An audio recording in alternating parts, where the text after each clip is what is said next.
நம்ம இன்று கூட பார்க்க இருப்பது ஹாஜிகளுக்கு சம்பந்தப்பட்ட ஒரு சட்டம் தான். அதாவது குர்பானி கொடுக்குறவங்க பிறை 1 முதல் குர்பானி கொடுக்குற வரைக்கும் முடி நகங்கள் எடுக்கக்கூடாது என்பதாக ஒரு சட்டம் உண்டு. இதில் ஹாஜிகளும் உள்ளடங்குவார்களா என்பதாக கேள்வி.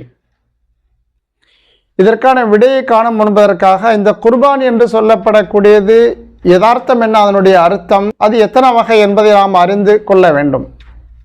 குர்பானி என்று சொன்னால் தியாகம், அர்ப்பணிப்பு என்பதாக அர்த்தம். அந்த குர்பானி என்று சொல்லக்கூடியது பல வகை உண்டு. அதில் ஒன்று ஹஜ்ஜோடு மட்டும் சம்பந்தப்படக்கூடியது. அதாவது ஹஜ்ஜுக்கு வரக்கூடியவங்க 3 வகையில் ஏதாவது ஒரு வகையில் இஹ்ராம் கட்டுவாங்க. இஃப்ராது, கிரானு, தமத்து என்பதாக. இஃப்ராதுங்கிறதுல ஒரு குர்பானியும் வராது, மிச்ச 2லையும் குர்பானி வரும். அந்த குர்பானிக்கு பேர் ஹதியே என்பதாக சொல்லுவாங்க.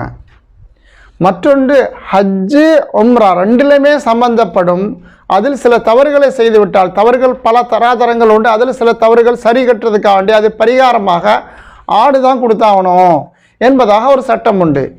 அந்த குர்பானிக்கு பெயர் ஃபித்யா என்பதாகவோ தமு என்பதாகவோ சொல்லுவாங்க. இந்த 2ம் கண்டிப்பாக மக்காவில் தான் கொடுத்தாகணும். ஹரம் ஏரியாவில், புனிதமான ஏரியாவில் தான் கொடுக்கணும். அது இந்தியாவிலேயோ ஜித்தாவிலேயோ, ஏன் மதீனாவில் கொடுத்தாலும் கூட கணக்கில் வராது. கண்டிப்பாக அது மக்காவில் தான் கொடுத்தாகணும். இந்த 2ம்.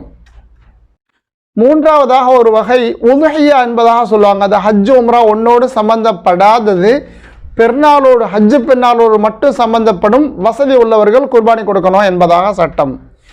இந்த உதுஹியாவோடு மட்டும்தான் மேலே சொன்ன சட்டம் வரும். அதாவது முடி ரகம் எடுக்கக்கூடாது குர்பானி கொடுக்குற வரைக்கும் என்ற சட்டம். எனவே ஹாஜிகள் அவங்க உதுஹியா கொடுக்குறாங்களா இல்லையா, மேலே உள்ள 2ஐயும் கொடுக்குறாங்கன்னா கொடுக்கட்டும், அவங்களுக்கு அந்த சட்டம் பேண வேண்டியது இல்லை. ஆனால் அதே ஹாஜிகள் உதுஹியாவும் கொடுப்பதற்கு அனுமதி உண்டு. தான் ஊரில் கொடுக்கலாம் அல்லது மக்கால கூட கொடுக்கலாம், அனுமதி உண்டு. அதாவது ஹஜ்ஜு பெருநாளை முன்னிட்டு கொடுக்கப்படக்கூடிய அந்த உதுஹியா ஒரு ஹாஜி கொடுப்பதாக இருந்தால், அவருடைய குடும்பத்தில் இவருக்கும் சேர்த்து தான் கொடுக்குறாங்க என்றிருந்தால், இப்போது அந்த ஹாஜி இந்த சட்டத்தை பேணத்தான் வேண்டும். உதுஹியா கொடுப்பவராக இருந்தால் முதல்ல சொன்ன 2க்கும் தேவையில்லை, இந்த இதை கொடுப்பதாக இருந்தால் பேணணும். ஆனால் இப்போ அடுத்த ஒரு கேள்வி வரும். இந்த மக்காவில் இருக்கக்கூடிய ஹாஜி பிறை 1 முதல் இடைப்பட்ட நாட்களில் உம்ரா செய்வதற்காண்டி வாய்ப்புகள் உண்டு. மஸ்ஜித் ஆயிஷா போய்ட்டு உம்ரா கட்டிட்டு வருவாங்க. அந்த மாதிரி உம்ரா செய்தாச்சுன்னா உம்ரா முடிச்சதுக்கப்புறம் கண்டிப்பாக முடி வெட்டி தானே ஆகணும் என்பதாக ஒரு கேள்வி. அடுத்தது பெருநாள் அன்னைக்கு கல் எறிவாங்க. கல் எறிஞ்சதுக்கப்புறம் எல்லாருமே முடி வெட்டுவாங்க. இப்போ அந்த மாதிரி பார்க்கும் பொழுது எனக்காக வேண்டி உதுஹியா கொடுக்குறாங்க இந்தியாவில் அப்படின்னா, அது பெரும்பாலும் சவுதியை விட ஒரு நாள் பிந்தி தான் இந்தியாவில் வரப்போகுது. அங்கே லேட்டாக தான் குர்பானி கொடுப்பாங்க. நான் பெருநாள் அன்னைக்கு கல் அடித்த உடனே முடி வெட்டணுமா எனக்கு என்பதாக ஒரு கேள்வி.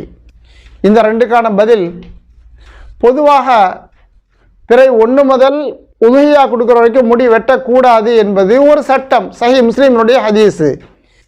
இது ஒரு சுன்னத்து.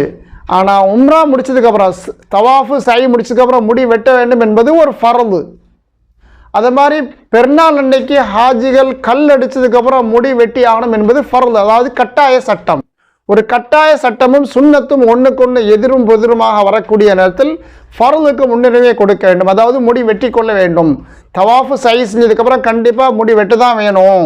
அது மாதிரி பெருநாள் அன்னைக்கு கல் எறிஞ்சதுக்கப்புறம் கண்டிப்பாக முடி வெட்டி தான் ஆகணும். இந்த 1க்கு மட்டும் அவங்க அனுமதி உண்டு, முடி வெட்டிக்கலாம். உதுஹியா கொடுத்தாலும் கூட இந்த 2ம் அவங்க முடி வெட்டி ஆகணும்.